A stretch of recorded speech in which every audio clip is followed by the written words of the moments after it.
United Auto Workers Union escalating its strike against the Big Three this morning. 8,700 employees walked off the job at a Ford truck plant in Kentucky, which is the largest and the most profitable Ford plant that they have. It makes heavy-duty pickup trucks, large SUVs. So the union is pushing for higher pay, fewer hours, and the UAW president, Shawn Fain, put a statement out saying that Ford hasn't received the message to bargain for a fair contract. Ford calling the move, quote, grossly irresponsible. And with that, we bring in for some analysis of all things financial, Doug Flynn, certified financial planner and the co-founder of Flynn Capital Management. Let me get you on Iran first, because, you know, that is how do you think the president and the administration will handle Iran here? Because to the point, you know, if they go after them on oil, it certainly could have an impact on price. So what do you expect?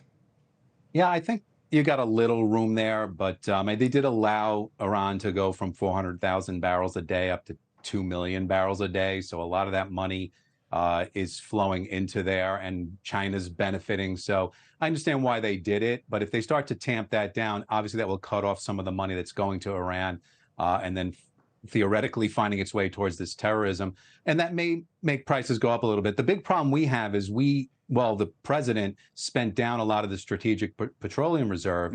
We're only down to about 17 days worth. And so you don't have that tool in your toolbox to release to try to offset some of the prices. And so it might go up a little bit, but I don't think it's a big enough area that we couldn't overcome that by doing some other things ourselves. The Exxon deal is going to do some more fracking. I know that's not what people want to hear, but that's how you offset some of those price increases. Right. That was a big deal that Exxon made, to your point, this week. But it's also a good point about the Strategic Petroleum Reserve, which, you know, when an administration taps into it, this is what they say, because you got to be careful when you use it, because it can come back to bite you.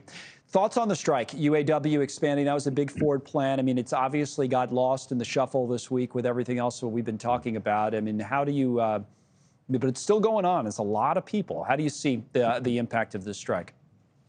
You know, I look at it really in three ways. If you look at it, I have sympathy for the workers. There's downstream effects. A lot of the parts suppliers are laying off people that aren't directly connected to the union, but there's downstream effect of that. So you want the workers to make as much money as possible. If you look at it as a consumer, you know, the average new car monthly payment is now $736 a month for a new car. I mean, how much more is it going to go up, which is likely going to happen? And then if you look at it as an investor, which is the third way, you know, the companies are going to lose billions of dollars. And, you know, from that standpoint, the U.S. workers do make, including benefits, about $60 an hour now.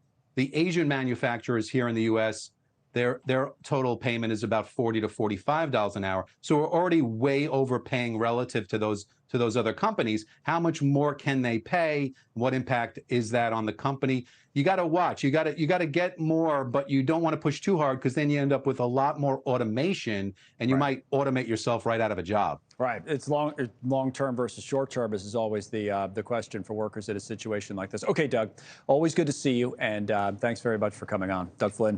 We'll see. Thank you for watching. Go to newsnationnow.com to find News Nation on your television provider. And don't forget to click the red subscribe button below to get more of News Nation's fact-driven, unbiased coverage.